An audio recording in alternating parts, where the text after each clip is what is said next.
ఎక్కడి నుండి వచ్చావు, ఎక్కడికి వెళ్తున్నావు? ఒకసారి మనం చదువుతాం. షారాయి దాసి అయిన హాగరు ఎక్కడి నుండి వచ్చితివి, ఎక్కడికి వెళుతున్నావని అడిగినందుకు అది నా యజమానురాలైన షారాయి వద్ద నుండి పారిపోతున్నాను అని. ఒక భయంకరమైనటువంటి ఐగుప్తు దేశం అంటే చాలా విలువైనటువంటి దేశము. ఆ దేశం నుండే మరి ఒక హాగరు తేబడింది. కానీ సిరి సంపదలు మరి ఎంతో జ్ఞానము కలిగినటువంటి దేశంలో నుండి తేబడిన మరి అది ఎంత కూడా లోకానుసారంగా బ్రతికేటువంటి దేశం నుండి తేబడింది. ఎక్కడికి తేబడింది? దేవుని బిడ్డల దగ్గరికి తేబడింది. ఎక్కడి నుండి వచ్చావు, ఎక్కడికి వెళ్ళిపోతున్నావు మళ్ళా అని ఇక్కడ మరి స్వరాన్ని వింటా ఉంది. ఆ రీతిగా మాట్లాడినప్పుడు నా యొక్క యజమానురాలు మరి నేను ఈ విధంగా గర్వించి నేను ఈ విధంగా ఇదైపోయాను అన్నప్పుడు ఆమెని మరి కించపరిచినట్టు చూసినందుకు వెలగొట్టిందనే విషయము చెప్పినా చెప్పకపోయినా దేవుడికి సమస్తం తెలుసు కదా. కాబట్టి మరలా తిరిగి వెళ్ళు అని చెప్తా ఉన్నాడు. అప్పుడు జరిగిన ఈ సందర్భము ఈ యొక్క మాటలను మనం చదువుకున్నాం. అయితే ఇక్కడ ఏమంటా ఉంది, ఏమని పెడతా ఉంది? నన్ను చూచిన దేవుణ్ణి నేను అని చూచుచున్న దేవుడవు నీవే అని పేరు పెట్టాను. ఎవరు చూశారు ఆమెని? ఎవరు పట్టించుకోలేదు. కానీ ఆమె ఎడారిలో వెళ్తా ఉంటుంటే ఎవరు చూశారు ఆమెని? దేవుడే చూశాడు కదా. అందుకే చూచుచున్న దేవుడు అని పేరు పెట్టిందనమాట. అయితే నేను నిన్ను తప్పకుండా ఆశీర్వదిస్తాను. నీ కుమారుడు మరి కంచరగాడు అంటే విరోధంగా ఉంటాడు. ఇప్పుడున్నటువంటి దేశాలు కూడా అవే. అయితే మరి అబ్రహాము సంతానం కనుక వాళ్ళని కూడా ఆశీర్వదించారు. ఇక్కడ సందర్భము మనం ఈ రోజున ధ్యానించేది ఇది కాదు. కానీ ప్రతి స్థలమందు ఎవరి కళ్ళు చూస్తాయి? దేవుని కళ్ళు చూస్తాయి. మనము జనవరి 1వ తారీఖున కూడా మనం ఏం మాట్లాడుకున్నాము? సంవత్సరాది మొదలుకొని సంవత్సరాంతం వరకు నీ కన్ను దృష్టి మా మీద ఉంటుంది గాక. ఆయన దృష్టి మన మీద ఉంది అని. దృష్టి మన మీద ఉన్నప్పుడు మనము ఏ రీతిగా బ్రతుకుతున్నాము? దేవుని దృష్టి మన మీద ఉంది. అయితే ఎవరు చూడట్లేదని బ్రతుకుతున్నామా? ఒకరు మనల్ని చూస్తున్నారు. ఎప్పుడు ఒక కన్ను మరి ఇంకొకరు చూస్తూ ఉంటాం కదా. ఏంటిది? వీటిని మాట్లాడుతూ ఉంటారు. CC cameras. ఎవరు చూస్తున్నారు అనుకోకు, కెమెరాలు చూస్తున్నాయి అంటారు కదా. అయితే అన్నిటికంటే కెమెరాలన్నా పనిచేయకపోవచ్చు కదా. కానీ దేవుడి యొక్క కన్నులు ఎప్పుడు కూడా మంచివారి మీదను చెడ్డవారి మీదను ఆయన యొక్క దృష్టి ఎప్పుడు కూడా చూస్తూనే ఉంది. హల్లెలూయా.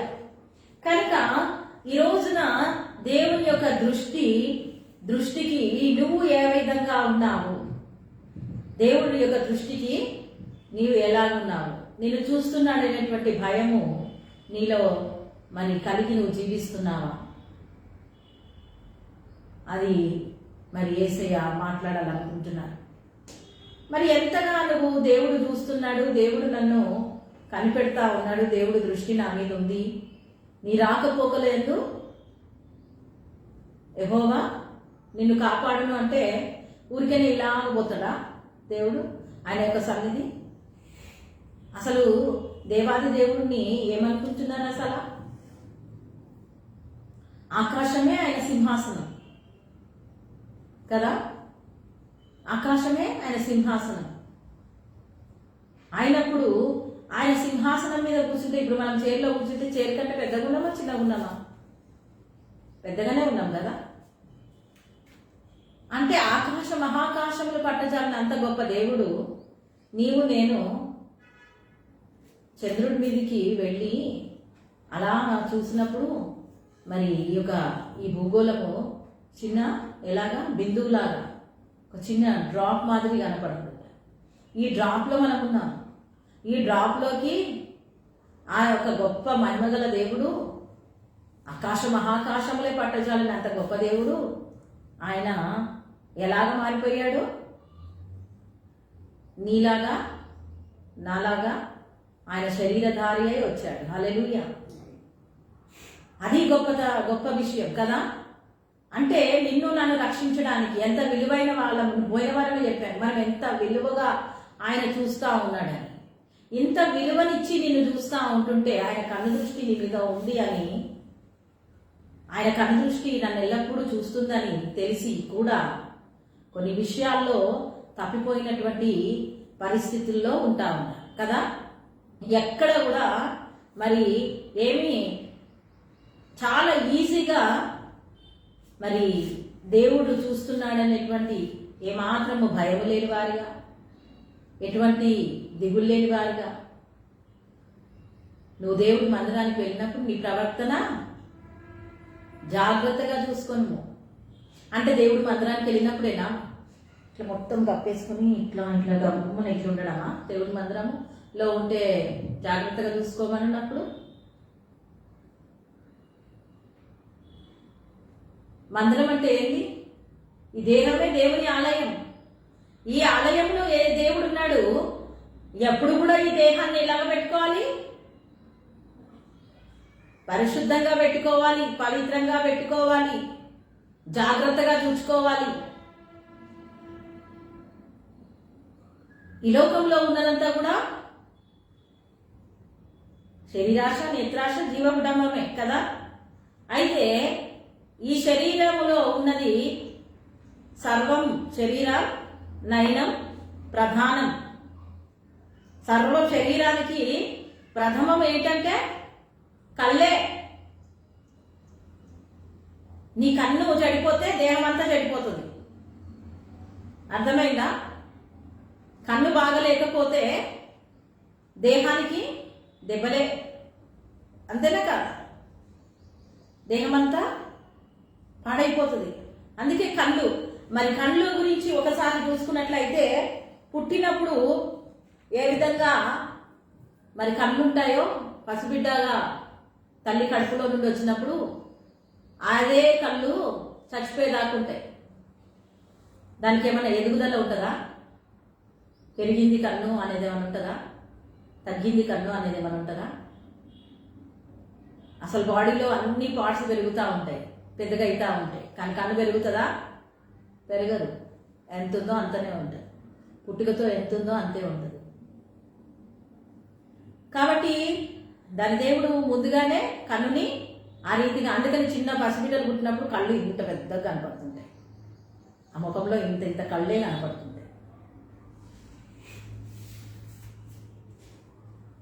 ఆ రీతిగా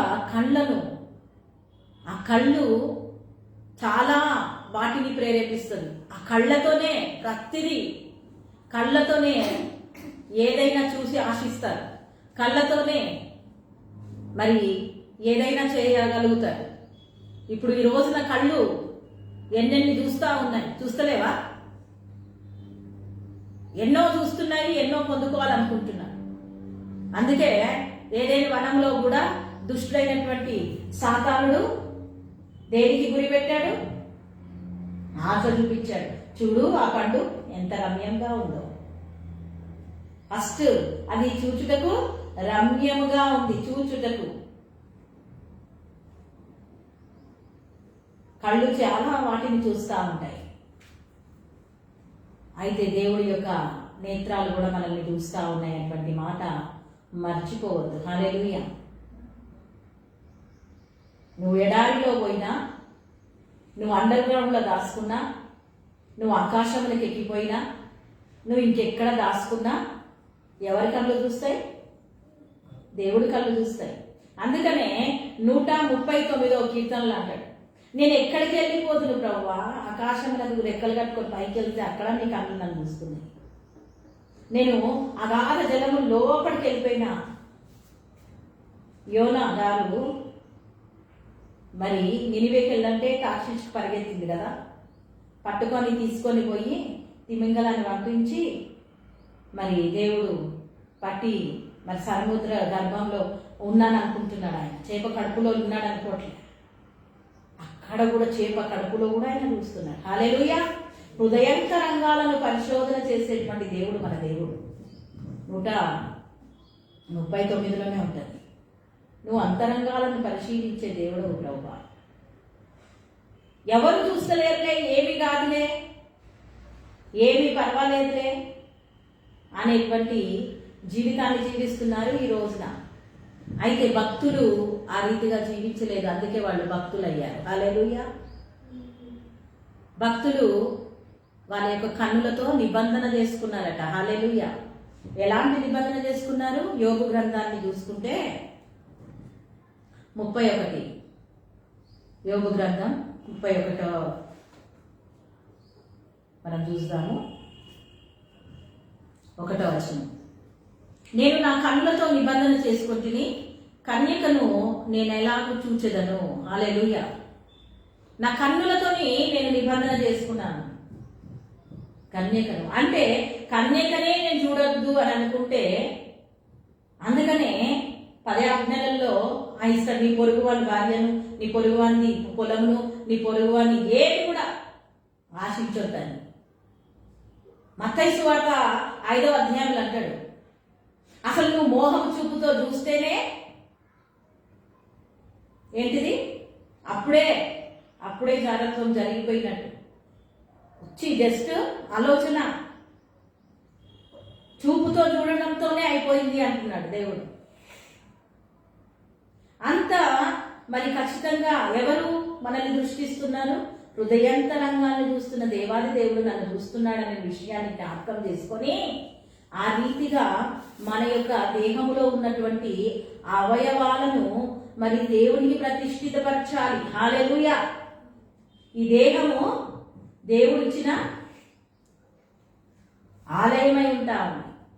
ఈ దేహము ఆయనను మహిమపరచడానికే, ఆయనను కనపరచడానికే ఉండాలి. కనుక ఆయన ఏమంటా ఉన్నాడు? నా కన్నులతో నేను నిబంధన చేసుకున్నా. ఈ రోజున ఎంతమంది కళ్ళతో నిబంధన చేసుకుంటున్నారు? ఎంతమంది చేసుకుంటున్నారు కళ్ళతో? నన్ను అడిగితే ఆయన కళ్ళతో నిబంధన చేసుకుంటా అంటున్నాడు. అసలు ప్రతి మనిషి అన్నిటితో నిబంధన చేసుకోవాలి. నన్ను అడిగితే కళ్ళతో నిబంధన చేసుకోవాలి, ముక్కుతో చెవులతో నిబంధన చేసుకోవాలి. ఇదిగో ఇవి మాత్రమే ఇంట. వినుట వలన విశ్వాసము కలుగును. రోమపత్రిక 10వ అధ్యాయంలో వినుట వలన విశ్వాసం కలుగు. దేని గురించి వినుట? వ్యర్థమైన మాటలు వినుట వలన, క్రీస్తుని గురించిన మాట వినుట వలన విశ్వాసం కలుగును. హల్లెలూయా. ఇక ఏ మాట విన్నా విశ్వాసం అనేది కలగదు. ఎవరి మాట విన్నా విశ్వాసం అనేది రాదు. విశ్వాసానికి కర్త, దాన్ని కొనసాగించే క్రీస్తు ప్రభు వైపు సాగి వెళ్ళడానికి అసలు విశ్వాసానికి ఎవరైనా కర్త ఉన్నారంటే అది దేవాది దేవుడే. హల్లెలూయా. నువ్వు ఒక రాయినో రప్పనో అలాగ పెట్టి ఇది నన్ను రక్షిస్తుంది, ఇది నన్ను రక్షిస్తుంది, ఇది నన్ను రక్షిస్తుంది అంటే ఆ రాయి రప్ప రక్షించదు. నేను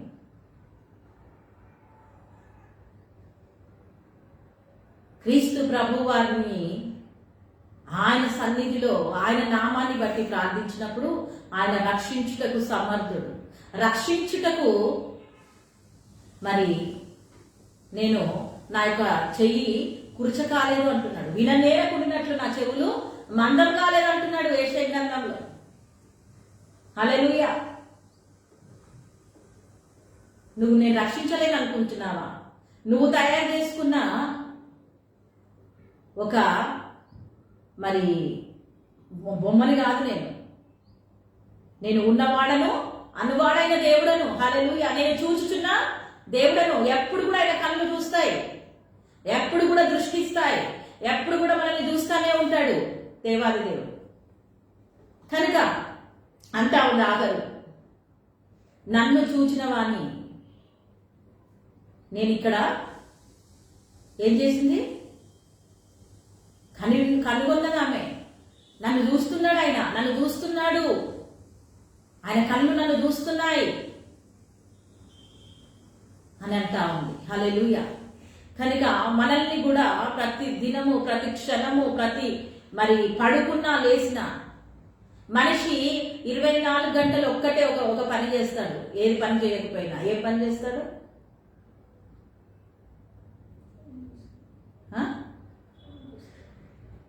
ఫోన్గా పనుకుంటే కూడా, నిద్రపోతే కూడా చూస్తామా? చూడం కదా. మనిషి ఒక పని చేస్తూ ఉంటాడు. ఆ ఊపిరి పీల్చుకోకపోతే ఏమైపోయింది? ఇది వచ్చి ఊపిరి పీల్చుకుంటే పోయిందంట. మనిషి ఎప్పుడు ఏం పని చేస్తూ ఉండాలి? ఊపిరి పీల్చుకోవాలంతే.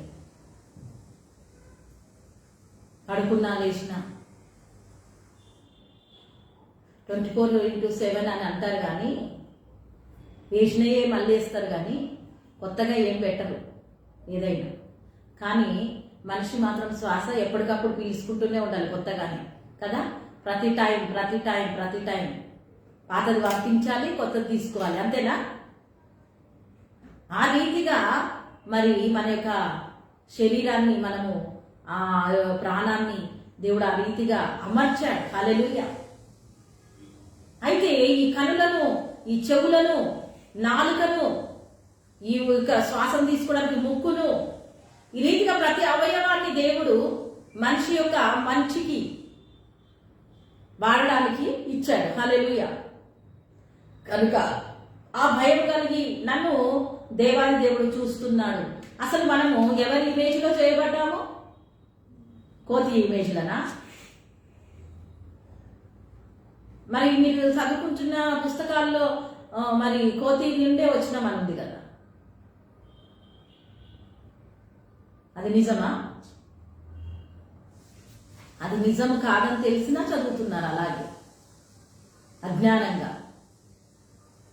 ఆఖరికి అన్ని పరిశోధనలు చేసి అవును ఇది కాదు నిజము అని తెలిసినాక కూడా అదే సిలబస్ రన్నింగ్. అంటే గుడ్డిగా, వివేచన లేకుండా. అయితే పరిశుద్ధ గ్రంథమైన బైబిల్ దేవాది దేవుడు మన చేతికి ఇచ్చాడు. ఆయన స్వరూపంలో మనల్ని చేసుకున్నాడు. హల్లెలూయా. ఆయన ఏ రీతిగా చూడగలడో మనం కూడా చూడగలం. ఆయన ఏ రీతిగా వింటాడో ఆ రీతిగా మనం కూడా వినగలం. అంతేనా? ఆ రీతిగా దేవుడు మరి ఈ రోజున ఏమంటా ఉన్నాడు? మీ కనులతో మీరు నిబంధన చేసుకోవాలి. మీరు చూస్తున్నాడు. ఆదికాండం 39వ అధ్యాయము.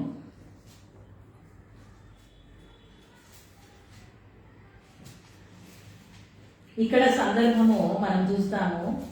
యేసేపును గురించి. యేసేపు గారు మరి అమ్మబడ్డాడు. అమ్మబడి ఫరో యొక్క ఉద్యోగస్తుడు, రాజ సంరక్షకుడు, సైనాధిపతి పోతిఫర్ ఇంటికి తేబడ్డాడు కదా. తేబడినప్పుడు ఆయన ఇంటికి వచ్చినప్పుడు చాలా మరి దేవుడు ఆయనకు తోడై ఉన్నాడు కనుక. యేసేపు అంటే అర్థం ఏంటి? ఫలించేటి కొమ్మ. ఒక ఫలించే కొమ్మ. ఇప్పుడు మన బయట అక్కడ మరి మందిరం ముందు చెట్టు ఉంది. అది కొమ్మ ఇట్లా ఇరగొట్టి టక్కున నువ్వు భూమిలో పెడితే అది టకటక టకటక పెరిగిపోతూనే ఉంటుంది. దాని గుణమే అది. అయితే యేసేపు గారు కూడా అంతే. ఎక్కడ ఉంటే అక్కడ ఆశీర్వాదమే, ఎక్కడ ఉంటే అక్కడ సక్సెసే. అయితే వాళ్ళకి సక్సెస్ అవుతుంది కానీ ఈయనకి మాత్రం కష్టాలు ఉంటున్నాయి. అర్థమైందా? కొన్నిసార్లు మనము వేరే వాళ్ళకి బ్లెస్సింగ్ గా ఉంటాము, మనకి చాలా కష్టాలు వస్తూ ఉంటాయి. ఎందుకు? అయ్యో ఇతరులకి నువ్వు ఆశీర్వాదకరంగా నువ్వు మరి ఈ విధంగా మరి ప్రార్థన చేస్తుంటే అన్ని అద్భుతాలు వాళ్ళకి జరుగుతున్నాయి, మరి నీకేమో ఇన్ని కష్టాలు ఉంటున్నాయి అంటే అది దేవుడు చిత్తమై ఉంటా ఉంది. దేవుడు వేరే వాళ్ళకి మామూలుగా అంటే వాళ్ళు కోరుకున్నవి జరుగుతున్నాయి. కానీ ఇక్కడ యేసేపు జీవితంలో దేవుడు అంచనాలు ఒక ఒక అంచనా వేశాడు. హల్లెలూయా. ఒక ప్రణాళిక ఉంది ఆయన పట్ల, ఒక ఉద్దేశం ఉంది దేవుడికి.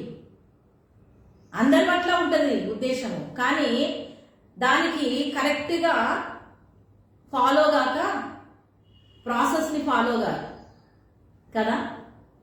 ఒక రొట్టె చెయ్యాలి అంటే ఓన్లీ పిండి తీసుకొచ్చి ఇట్లా చల్లితే రొట్టె అయిపోతుందా? దానికి ప్రాసెస్ ఉంటుంది. దాంట్లో కొంచెం ఉప్పు వేయాలి, తర్వాత నీళ్లు పోయాలి, కలుపుతూ ఉండాలి. ఒకవేళ చేతికి అంటుకుంటా ఉంటే కొంత అప్పుడప్పుడు నూనె పోయాలి, అంతేనా? అలాగా కలిపి అలాగా అంత ముద్ద అయినాక అప్పుడు ముద్ద అవుతుంది.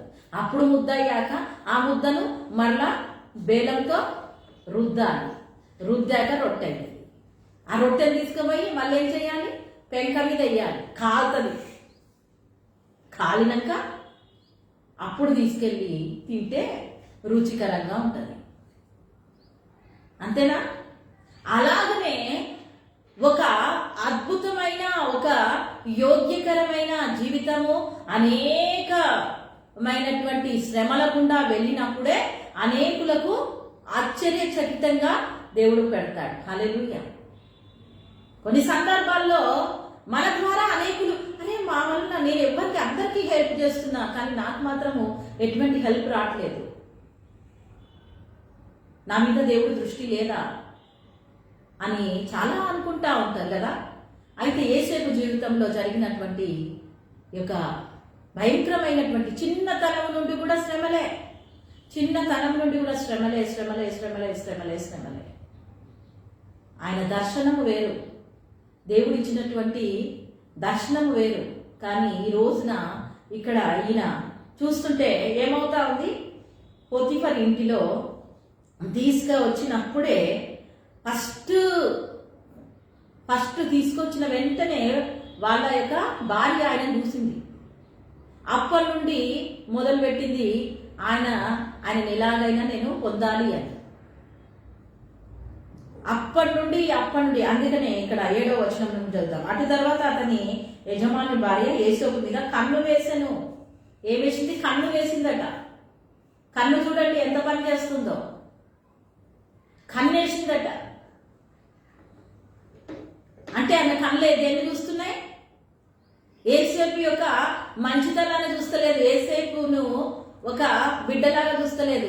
యేసేపుని అరే ఎంత కష్టపడి ఇక్కడ వరకు వచ్చాడు, తల్లిదండ్రులు దగ్గర నుండి మరి ఈ విధమైన చెప్పుకుంటాడు కదా, నా అన్నలే నన్ను అమ్మేశారు అది ఇదని అన్ని చెప్పుకుంటాడు. ఆయనతే జాలి కలగాలి, కానీ ఈమెకి ఏం కలగలుగుతుంది? ఆయన మీద వేరే రకమైన కోరికలు కలుగుతున్నాయి. కన్ను వేసిందట.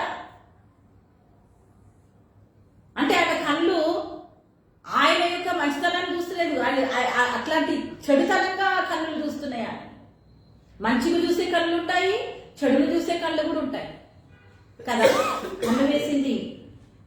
అంతేకాకుండా అంటాడనమాట, అయితే అతడు ఒప్పగా యజమానుడు తనకు కలిగినదంతయు నా చేతికి అప్పగించెను కదా, నా వశమున తన ఇంటిలో ఏమి ఉన్నదో అతడు ఎరుగడు, ఈ ఇంటిలో నాకంటే పైవాడు ఎవడనూ లేడు. అయితే యేసేపు అంటా ఉన్నాడు, అసలు ఆ ఇంట్లో ఏమేమి ఉన్నాయో ఆ పోతీఫర్కే తెలియదట.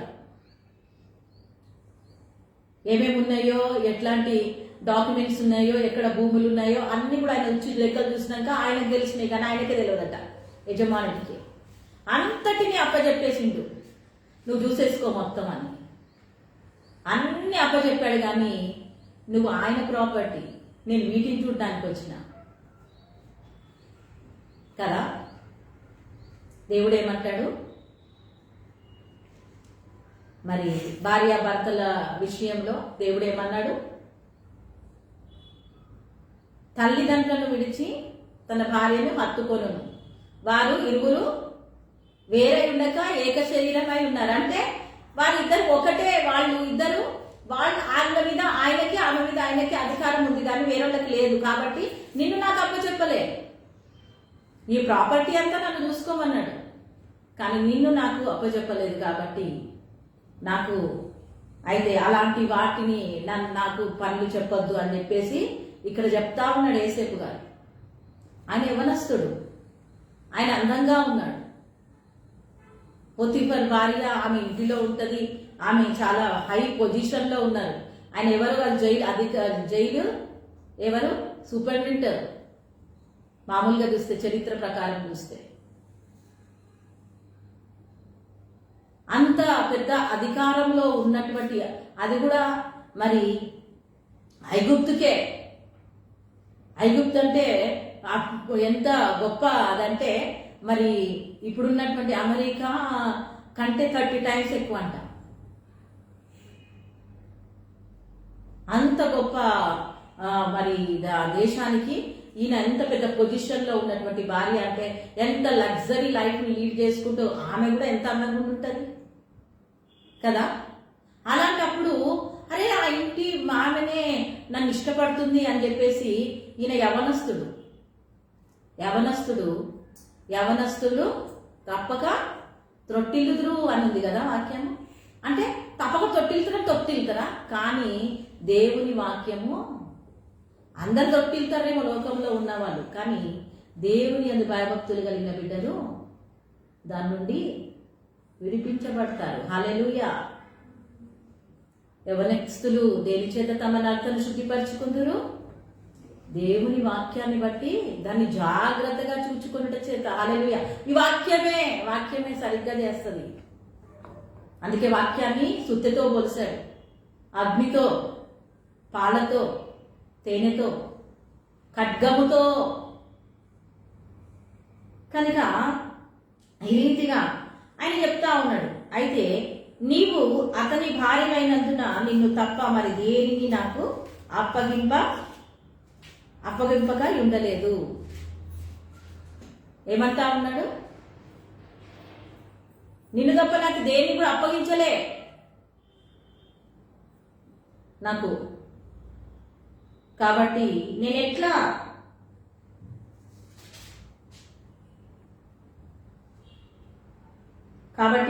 ఇంత ఘోరమైన దుష్కార్యం చేసి దేవునికి విరోధంగా పాపము కట్టుకొందునని తన యజమాని భార్యతో అనెను. ఇంత గొప్ప పాపం చేసి నేను ఎట్లా దేవునికి విరోధమైన పాపం చేస్తా అని చెప్తా ఉన్నాడు. చాలా సార్లు చాలా మంది ఏం చేస్తా ఉంటారు, చాలా అంటే మామూలుగా జనరల్ గా మనుషులందరూ కూడా ఏదైనా ఇచ్చేయడానికి, ఏదైనా లంచం తీసుకోవడానికో, లేకపోతే ఇంకేదన్నా తప్పు చేయడానికో, ఇంకేదన్నా చూడడానికో, ఏదైనా అటు ఇటు చూసి ఎవరు చూస్తలేరులే అని చెప్పేసి ఇక్కడ ఏమంటా ఉన్నాడు ఈయన ఇక్కడ ఏమంటా ఉన్నాడు యేసేపు గారు? ఎలాగా నా దేవుని దృష్టికి నేను పాపం చేస్తాను అంటే, నా దేవుని దృష్టికి అంటే ఎప్పుడు కూడా ఆయన దృష్టి ఎట్లుంటుంది? ఆయన దృష్టి నా మీద ఉంది, ఆయన దృష్టి నా మీద ఉంది, ఆయన దృష్టి నా మీద ఉంది. ఇలాగ బ్రతికాడు కనుకనే కాదు ఎవరైనా చూస్తారేమో అనలేదు ఆయన. అక్కడ నువ్వు నన్ను అడుగుతున్నావు, మరి మా అదేంటిది యజమానుడు ఏమన్నా అనుకుంటాడేమో అనలేదు. ఎవరు ఇక్కడ మళ్ళా ఎవరికైనా తెలిస్తే మళ్ళా ఎంత చెడ్డ పేరు అని అనలేదు. చాలా మంది ఇలాగే మాట్లాడతారు కదా, ఎవరికైనా తెలిస్తే, లేదా ఎవరికైనా వాళ్ళకి తెలిస్తే మన ఎంత చెడ్డ పేరు వస్తుంది అంటే వీళ్ళ కొరకు వాళ్ళ కొరకు అని అంటే వీళ్ళు ఏమనుకోకపోతే నువ్వు చేసేస్తావు, అంతే కదా. అయితే యేసేపు గారి దృష్టి అది కాదు. నా దేవుడు చూస్తున్నాడు, ఎవరో కాదు, ఎవరి విషయం కాదు నేను ఇక్కడ మాట్లాడేది. నా దేవుడి దృష్టి నా మీద ఉంది ఎప్పుడు. చిన్నప్పటి నుండి కూడా నా యొక్క దేవుడి దృష్టి నా మీద ఉంది, నా దేవుడి దృష్టి నా మీద ఉంది, నా దేవుడి దృష్టి నా మీద ఉంది అని బ్రతికాడు. అందుకనే నా దేవుడు నన్ను చూస్తున్నాడు, ఎవరు లేరు అని అనే మాట రాలేని నోటి నుండి ఈ రోజులో ఎంతమంది ఆ మాట అనగలుగుతున్నారు? దేవుడు నన్ను చూస్తున్నాడు, దేవుడితో నేను నాకు నిబంధన చేసుకున్నా, నా కళ్ళతో నన్ను నిబంధన చేసుకున్నా, నేను ఇలాగా బ్రతుకుతానని, నా జీవితాన్ని ఈ రీతిగా దేవునికి ప్రతిష్ఠించుకున్నా, ఆయన చిత్తంలో నేను బ్రతుకుతా, అని ఎంతమంది ప్రతిష్ఠించుకున్నారు? ఈ రోజున యేసేపు గారు ప్రతిష్ఠించుకున్నాడు కనుకనే టక్కున అట్లా అడగంగానే ఆయనకి ఒకటే మాట వస్తుంది, నేను ఏ విధంగా నా దేవుడికి విరోధంగా పాపం చేస్తా అంటే, పండుకున్నా లేచినా ఎవరి ధ్యానం ధ్యాస ఉంది ఆయనకి? దేవుడి మీద ధ్యానం ధ్యాస ఉంది కనుక నా దేవుడు ఎల్లప్పుడూ నాతో ఉన్నాడు, నన్ను చూస్తున్నాడు. కాబట్టి ఏ విధంగా పాపం మూట కట్టుకుంటా? నేను పాపాన్ని ఎలాగా మూట కట్టుకుంటా? తప్పు అనేసి మాట్లాడతాను. అందుకనే ఆ తర్వాత మనకి స్టోరీ అంతా తెలుసు. ఆమె నింద వేసింది, ఆయన తీసుకొని చెరసాల్లో వేశారు. ఆ తర్వాత దేవుడు ఆయనని ఎంత గొప్పగా, తర్వాత అప్పటికి కూడా చాలా మరి దాదాపు 2 సంవత్సరాలు కూడా గడిచిపోయిన తర్వాత ఆయనకి విడుదల వచ్చింది. అంటే ఇక ఏమి హోప్ లేదు, అసలు ఇక ఏమి ఆధారం లేదు. నింద కూడా వచ్చేసింది, అవమానం వచ్చింది, గుంటలో వేయబడ్డాడు, తల్లిదండ్రులు మరి అన్నదమ్ములతో ద్వేషించబడ్డాడు. ఇన్ని భయంకరమైనటువంటి శ్రమల గుండా వెళ్ళి వెళ్ళి వెళ్ళి దేవుడి దృష్టికి నేను బాగుండాలనుకున్నాడు. అంతే. ఎక్కడున్నా సరే, అది జైల్లో ఉన్నా సరే, అది గుంటలో ఉండాలనుకున్నా సరే, ఒక హై పొజిషన్లో మరి ఉద్యోగం వచ్చి లీడ్ చేస్తున్నా సరే, నా దేవుడు దృష్టి నా మీద ఉంది కాబట్టి నేను నా దేవుడికి యోగ్యంగా బ్రతకాలని నిర్ణయించుకున్నాను. హల్లెలూయా. ఈ రోజున కూడా అలాంటి నిర్ణయము తీసుకొని బ్రతకాలి ప్రతి బిడ్డ కూడా. దేవుడు చూస్తున్నాడు అనే భయం కలిగి బ్రతకాలి. దేవుడు మనల్ని అనుక్షణము కూడా మరి ఆయన కనులు మనల్ని సంవత్సరం ఆది మొదలుకొని అంతం వరకు కదా చూస్తూ ఉన్నాయని తెలిసి వాక్యం విని ఇక్కడ విడిచిపెట్టి వెళ్ళిపోతున్నా అంటే మందిరంలోనే దేవుడు నేను చూస్తున్నాడా? బయట చూడట్లేదా? నువ్వెక్కడ తిరుగుతుంటావో చూస్తలేడా? నువ్వేం చేస్తున్నావో చూస్తలేడా? నువ్వేం వింటున్నావో చూస్తలేడా? నువ్వే పని చేస్తున్నావో చూస్తలేడా? నువ్వెవరితో మాట్లాడుతున్నావో చూస్తలేడా? నువ్వు ఎటువంటి మరి చెండాలం చూస్తున్నావో చూస్తలేడా? ప్రతి క్షణము ఆయన చూస్తా ఉన్నాడు.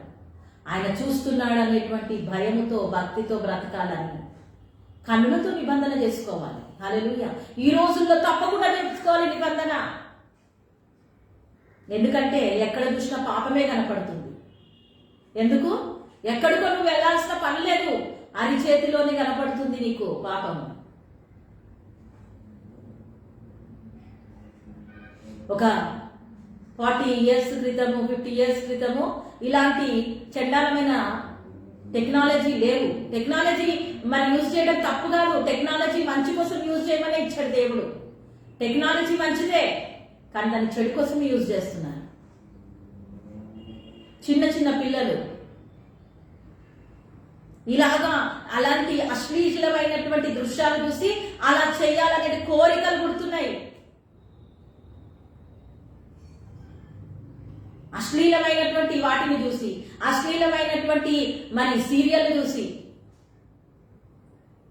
ఈ రోజున ఎంత భయంకరంగా పాడైపోయారు.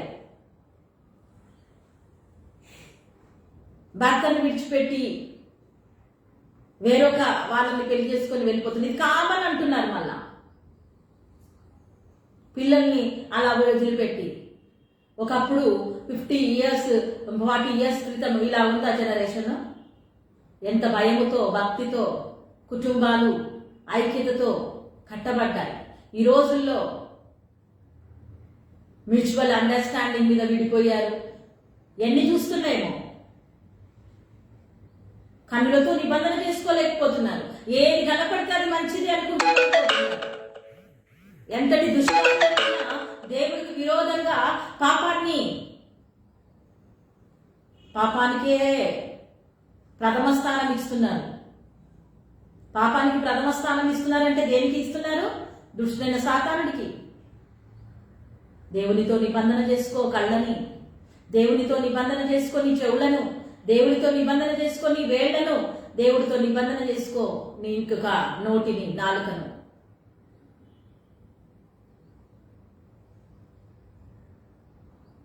అలాంటి మరి భయం కలిగి దేవుడు చూస్తున్నాడు, దేవుడు నా యొక్క హృదయంతరంగాలను చూస్తున్నాడు, దేవుడు నా చర్యలన్నిటినీ చూస్తున్నాడు అనేటువంటి భయము లేని పరిస్థితిలో లోకమంతా కూడా బ్రతుకుతూ ఉండగా ఈ రోజుల్లో చూసుకుంటుంటే మరి ఈ దేహం అంతటిలో కన్ను చాలా పాడైపోయింది. అందుకనే మత్తయి సువార్తలో అంటాడు, నీ కన్ను నిన్ను అభ్యంతరపరిస్తే ఏం చేయి? కళ్ళకి ఆపరేషన్ చేసుకోనా? పెరిగి వేయి. ఒక్క కన్ను కలిగి పరలోకం పోవచ్చు. ఎందుకంటే ఆ కళ్ళు ఏం చేస్తున్నాయి? నిన్ను పాపానికి నడిపిస్తున్నాయి. అందుకనే కళ్ళకి నిబంధన చేసుకోవాలి. కళ్ళకి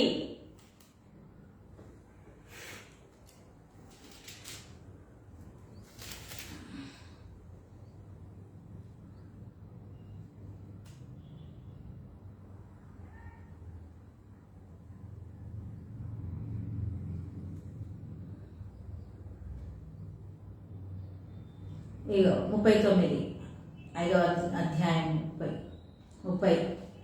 నేను మీతో చెప్పినదేమనగా దుష్టుని ఎదిరింపక నిన్ను కుడి చెంప మీద కొట్టినది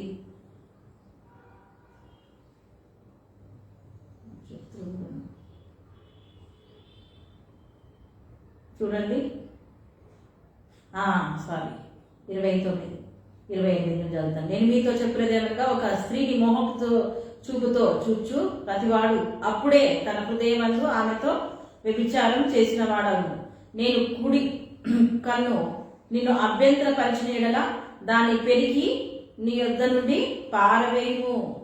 నీ దేహం అంతయు నరకములో పడకుండా నీ అవయములలో ఒకటి నశించుట నీకు ప్రయోజనము కదా.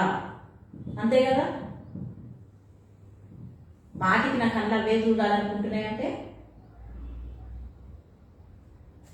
అందుకనే నిబంధన చేసుకోవాలి. నేను చూడను, నేను ఇలాంటివి చూడను, నేను ఇలాంటివి వినను, నేను ఇలాంటివి జోలికి వెళ్ళను. నువ్వు ఏదైతే చూస్తావో దానికి రిలేటెడ్ గానే అన్ని వస్తూనే ఉంటాయి. పాపాన్ని ఒక్కటి నువ్వు అలౌ చేస్తే అవన్నీ లైన్కి వస్తాయి. దానికి ఉదాహరణ నువ్వు ఏదైతే చూస్తావో దాన్నే, నువ్వు యూట్యూబ్లో దేన్నైతే చూస్తావో అదే ఉంటాయి అవన్నీ. ఇంకా చూడు అని పంపిస్తుంటాడు వాడు. చూసి ఏమనుకుంటాం? కాంక్షిస్తారు, ఆశ లేకొడుతుంటాయి. అందుకే శరీరాశ, నేత్రాశ, జీవకుడంబం అది పొందుకోవాలనే కాంక్ష.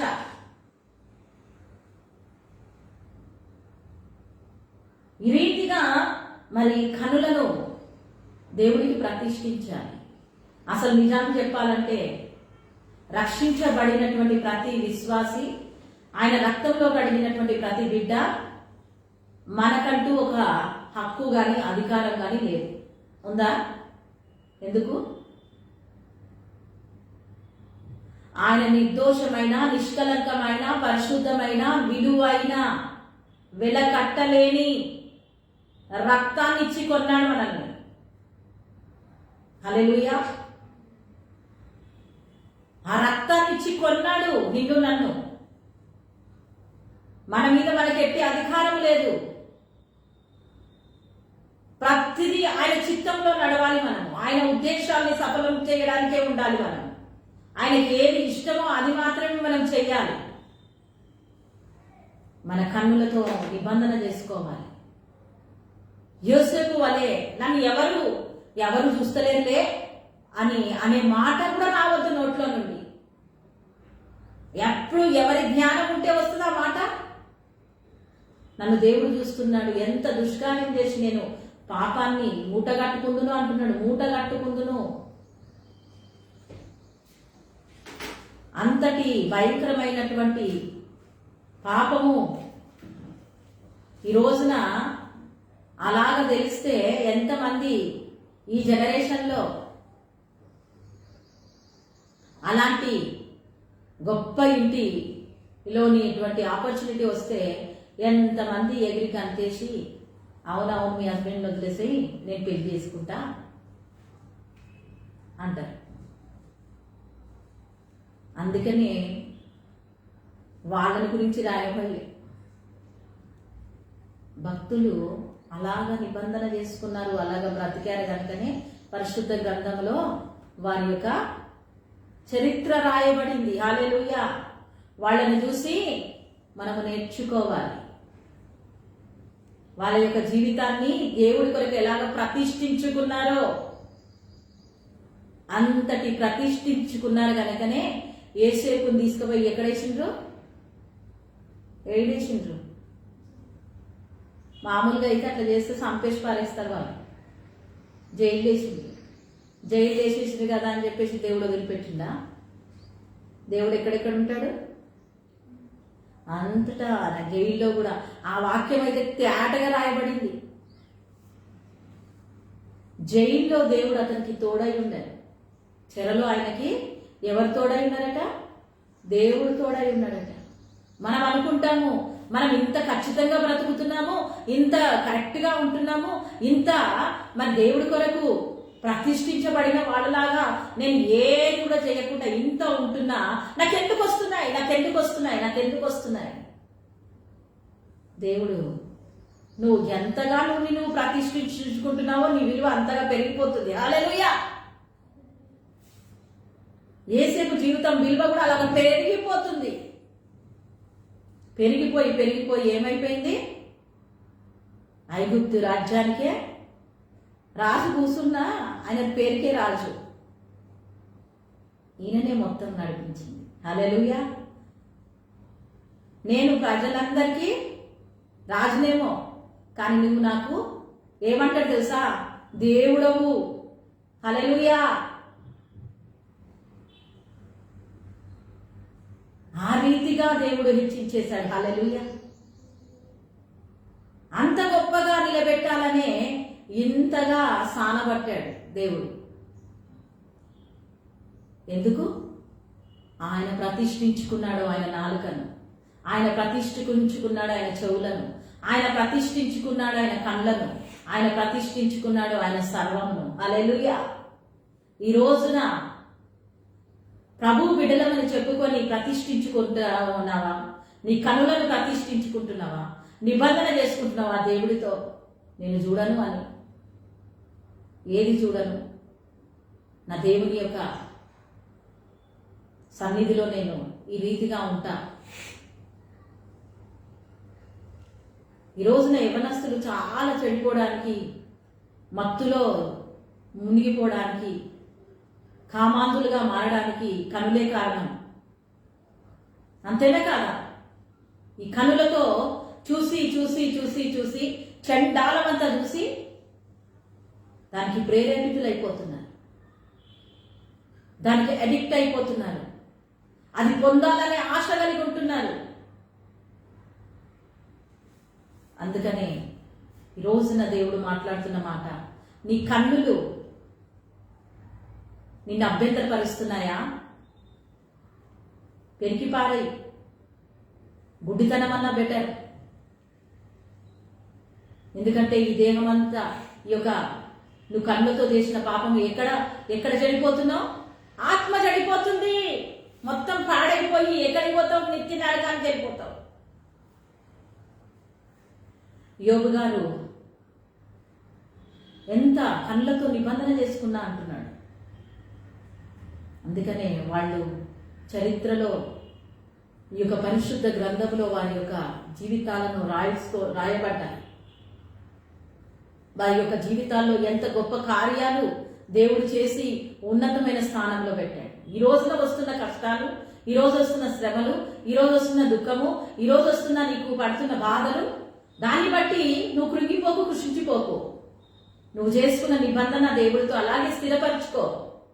ఎప్పుడు చావైనా సరే.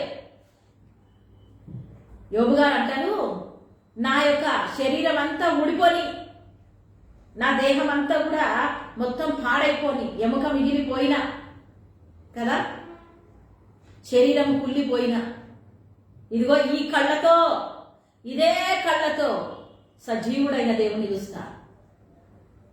ఎంత గొప్ప ప్రవచనం చెప్తా ఉన్నాడు అక్కడ. ఎవరు చెప్పలేదు, ఏ భక్తుడు చెప్పలేదు. సజీవుడైన దేవుణ్ణి నేను చూస్తా అంటున్నాడు. సజీవుడు అంటే క్రీస్తు యొక్క పునరుత్థానాన్ని ప్రవచించే ఎవ్వరు కూడా అంతటి లోతుల్లోనికి వెళ్ళినటువంటి భక్తులను యోబు గారిని చూస్తా ఉన్నాం. సజీవుడి అయినటువంటి దేవుడిని నేను చూస్తా.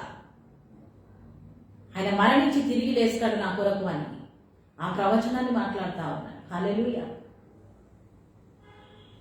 అంతటి మరి డెడికేషన్ కలిగి మనం ఏదో భూమి మీదకి వచ్చాము, బతుకుతున్నాం, వస్తున్నాము, పోతున్నాము అనే బతుకుతున్నారు ఈ రోజుల్లో. ఒక ప్రతిష్టత, ఒక మరి నిబంధన చేసుకోవాలి. మనతో మనమే నిబంధన చేసుకోవాలి. ఇదిగో శరీరమా, నా చెయ్యి, నా కాలు, నా కన్ను, నా చెవులు, నా నోరు, నా నాలుక, ఇదిగో ఈ రోజున నేను దేవుడి ఎదుట నన్ను నేను ప్రతిష్ఠించుకుంటున్నా. చూడు, ఈ రోజున నువ్వు ఈ దేవుడు నడిపించినట్టే నడవాలి. దేవుడు ఏది చూడమంటే అది చూడు, ఏది వినమంటే అదే విను. ప్రతిష్ఠిస్తున్నా అని ప్రతిష్ఠించుకోవాలి. హల్లెలూయా. రక్షణ పొందిన వాళ్ళు కూడా ఎంతో మంది పడిపోతున్నారు. వాక్యం లేదు, సహవాసం లేదు, ప్రేమలు లేవు, ఏమి లేకుండా నిత్య నాశనానికి, నరకానికి పరిగెత్తుతున్నారు. రక్షించబడవనే పేరు మాత్రమే ఉంది, కానీ నువ్వు మృతుడవే, సజీవంగా ఉన్నావు అనుకుంటున్నావు.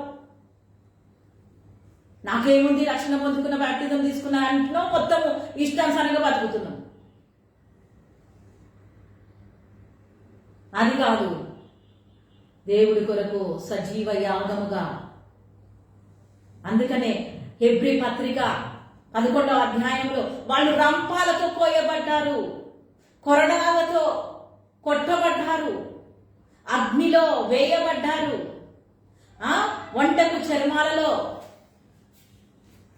మరి దూడ్చిపెట్టి కుట్లు వేసి ఎండలో పడేసింది. ఆ చర్మము ఇట్లా గట్టి పడతా ఉంటే కటకట కటకట అని ఇరిగిపోతుంది. అంతటి భయంకరమైన శ్రమలు పొందడానికి ఎందుకు ఇష్టపడ్డారు? సజీవుడైన దేవుడు మనకున్నాడు. ఇదే ఇదే ఇదే పోలికగా ఆయనను మనం కలుసుకోబోతున్నాం. ఈ శరీరం ఇక్కడే. ఈ తుచ్చమైన ఈ శరీరాన్ని సుఖపెట్టడానికి, ఈ తుచ్చమైన ఈ కళ్ళను సంతోషపరచడానికి నువ్వు దేవునికి విరోధంగా పాపం మూట కట్టుకుంటున్నావేమో చూసుకో. అవన్నిటిని బట్టి ఎక్కడికి వెళ్ళిపోతావు? నిత్య నరకానికి వెళ్ళిపోతావు. జాగ్రత్త నా ప్రియ బిడ్డ. అందుకే దేవుడు ఈ రోజున మాట్లాడుతున్న మాట, నువ్వు ప్రతిష్ఠించుకో. నువ్వు దేవుడి కొరకు ప్రతిష్ఠించుకో. రాబోతున్నాడు ఆయన, త్వరగా రాబోతున్నాడు.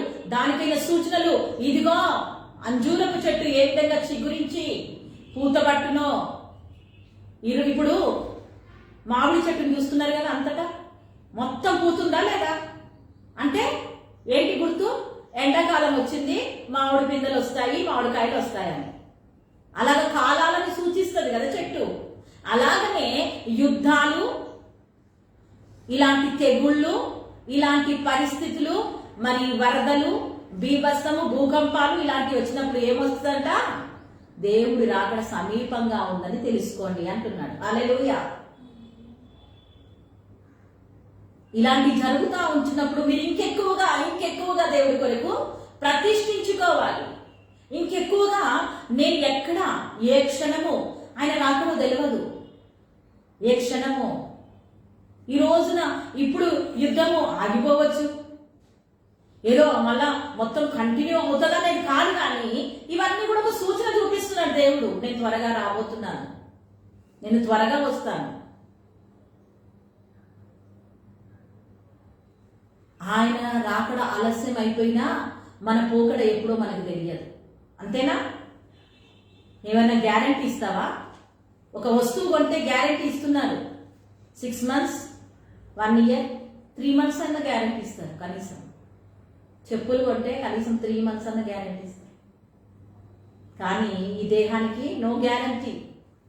నిద్రలో చిన్న పిల్లలకే 25, 26 years బిడ్డలకే ఏమొస్తుంది? హార్ట్ అటాక్ వస్తుంది, హార్ట్ ప్రాబ్లమ్స్ వస్తున్నాయి. నిద్రలోనే ఇంత కూడా కొంచెం కూడా వాళ్ళకి సమయము సరి చేసుకునే సమయం కూడా లేకుండా నైట్ చక్కగా బిర్యానీ తిని పొద్దునొచ్చి కడుపు నొప్పి అని ప్రాణం విడిచిపెట్టిన వాళ్ళు బొచ్చడి మంది ఉన్నారు. ఫ్రెండ్స్ అందరితో ఎంజాయ్ చేసి బిర్యానీ తిన్నాడు, రాత్రి మాతో గడిపాడు, మాతో ఉన్నాడు, మాతో మరి చక్కగా 1 గంట వరకు మాతో ఉన్నాడు, ఏంటి మార్నింగ్ ఈ విషయం తెలిసింది అనే వాళ్ళు కూడా బోలెడు మంది ఉన్నారు.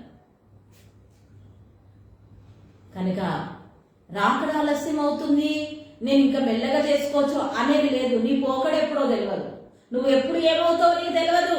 కనుక నీ యొక్క దేహముతో దేవుని మహిమపరచాలి. హల్లెలూయా. ఈ భూమి మీద ఉన్నప్పుడే నిన్ను నువ్వు సిద్ధపరచుకోవాలి, ప్రతి దినము ప్రతి క్షణము. ఎవరు ఎందుకోసము? ఎక్కడైనా నేను దేవుడు చూస్తున్నాడు కనుక. నీకు టైం చాలా ఇచ్చిన బిడ్డ, నువ్వు సరి చేసుకోవడానికి చాలా టైం ఇచ్చిన, నువ్వు సరి కావట్లేదు, వచ్చేయి పిలుస్తాడు. సరి చేసుకునేంత సమయం ఇచ్చినప్పుడే. కొన్ని ఉద్యోగాలలో వార్నింగ్ లెటర్స్ ఇస్తారు కదా తప్పులు చేసినప్పుడు, ఫస్ట్ది, సెకండ్ది, థర్డ్ అని. తర్వాత ఏం చెప్తారు? గెట్ అవుట్ అంటారు. అంతేనే కదా, వార్నింగ్ ఇస్తారా లేదా ముందు? అలానే దేవుడు కూడా, దేవుడు ఇంకా కృపగల దేవుడు కనుక చాలా చాలా సంవత్సరాలు నీకు వార్నింగ్ ఇస్తూనే ఉన్నాడు. అయినా నువ్వు పక్కన పెట్టి ఇంకా నన్ను దేవుడు చూస్తలేడు, ఎవరు చూస్తలేరు అన్నట్టు బ్రతికితే జాగ్రత్త. పరిస్థితులు బాగలేవు. అందుకనే నీ కళ్ళను దేవుడికి ప్రతిష్ఠించు, నీ చెవులను దేవుడికి ప్రతిష్ఠించు, నీ నాలుకను దేవుడికి ప్రతిష్ఠించు, నీ యొక్క సర్వ శరీరంను ఆయనకు ప్రతిష్ఠించి ఆయన కొరకు బ్రతకాలి. ఆ రీతిగా మనము నిశ్చయించుకొని ఈ దినాన దేవుని సన్నిధిలో వాగ్దానం చేసుకుందాము, ఆయనతో నిబంధనను స్థిరపరచుకుందాం. ప్రభువా, ఈ దినాన నన్ను మీరు ఆ రీతిగా సిద్ధపరచండి ప్రభువా, నీ కొరకు నేను బ్రతుకుతా, నీ కొరకు నా యొక్క సమస్తాన్ని మరి నీ దృష్టికి అంగీకారంగా చేసి ఈ రోజు నుండి నా సర్వ శరీరంలో ఉన్న ప్రతి అవయవాన్ని నీకు అంగీకారంగా చేసుకో ప్రభువా. నాకు ఆ శక్తి లేదు కానీ ఆ శక్తిని నాకు ఇయ్యి ప్రభువా, అని ఒక శక్తితో నన్ను నింపు, నన్ను విడిచిపెట్టకు ప్రభువా అని ప్రార్థన చేద్దాం. కళ్ళు మూసుకోండి. సమయంలో దైవజనులు ప్రార్థన చేస్తారు. ప్రేమ కలిగినటువంటి మా తండ్రి, కృపగల రాజా, మీకు వందనాలు స్తోత్రాలు చెల్లిస్తున్నాం. ఆయన ఈ దినమున ఇంతవరకు మీరు మాతో మాట్లాడిన ప్రతి మాటను బట్టి మీకు వందనాలు. నిజముగా ప్రభా, ఆగరు తన యజమానురాలి యొద్ద నుంచి పారిపోతూ ఉంటుంది. ఆయన మీరు అడుగుతున్నారు, ఆగరు ఎక్కడి నుంచి వస్తున్నావు, ఎక్కడికి వెళుతూ ఉంటున్నావు? నిజంగా ఈ దినాన గమ్యం లేనటువంటి జీవితాలు, దారి తెలియనటువంటి జీవితాలు, ఆయన ఏమాత్రము అవగాహన లేనటువంటి బ్రతుకులు, వీటన్నిటినీ చూచుతున్నటువంటి దేవుడు మీరు. ప్రభా, మీకు వందనాలు స్తోత్రము. నిజముగా ఆదాము అవ్వలకు మీరు ఇచ్చినటువంటి ఆజ్ఞను వాళ్ళు అతిక్రమించి వారి కన్నులకు ఇంపైనటువంటి వాటిని చూచి ఆశించి పాపం చేసినట్టుగా చూస్తూ ఉంటున్నాం. నిజంగా మనుషులు ఈ దినాన తన ఇష్టం వచ్చిన చోటికి, తన ఇష్టమైన వాటిని చేయటానికి చూపులే కారణం ప్రభా. ఆ చూపుల ద్వారా వారి ఆలోచనలలో మార్పును కలగజేసి పాపములకు దారి తీస్తూ ఉంటున్నాయి. అయినా ఆ చూపులు యథార్థమైనట్టుగా ఉండడానికి సహాయం చేయండి. నిజంగా ప్రభా, యేసు యొక్క జీవితంలో భయంకరమైనటువంటి నింద, తాను ఎంత నమ్మకముగా ఉన్నాడో ఆ నమ్మకమును సడలించడానికి పోతిఫరు యొక్క భార్య అయ్యా అతని మీద ఉన్నటువంటి ఆ కన్ను దృష్టి ద్వారా చెడు చూపుతో అతని మీద నింద వేసినప్పుడు, దేవా, యేసేపు మీ దృష్టికి యథార్థవంతుడుగా ఉన్నాడు. నిజంగా యథార్థవంతులను దేవా మీరు ప్రేమించే దేవుడు, కనికరించే దేవుడు, కృప చూపించే దేవుడు, కాపాడే దేవుడు. ఈ రీతిగా అనేకమైనటువంటి విషయాలలో దేవా మరి దానియేలు జీవితంలో కూడా అతడు నమ్మకంగా ఉన్నాడు కాబట్టి అయ్యా అందరి చూపులు అతని మీద ఉన్నప్పుడు అతని చూపు మీ వైపు ఉంది నాయన. అతని విశ్వాసాన్ని నాయన కోల్పోకుండా మీ యొక్క భయభక్తులతో జీవించినట్టుగా చూస్తూ ఉంటున్నాం. అనేక మంది జీవితాలైనా అనేక మంది భక్తులు యథార్థముగా ప్రవర్తించారు, యథార్థముగా జీవించారు, యథార్థముగా తమ విశ్వాసమును కోల్పోకుండా స్థిరముగా ఉన్నారు ప్రభా. అందరిని బట్టి మీకు వందనాలు దేవాయి. ఇన్నటువంటి వాక్యము అందరిలో ఫలించలాగున, ఇలా వాక్యం ద్వారా జీవించలాగున సహాయం చేయమని అడుగుతుంటున్నాను. నా విశ్వాసాన్ని మీరు మరుపరుచుకొని మీరు ప్రతి మాటను బట్టి మీకు వందనాలు చెల్లిస్తూ యేసుక్రీస్తు నామములో ప్రార్థించి వేడుకుంటున్నాము తండ్రి. ఆమేన్. దేవుని యొక్క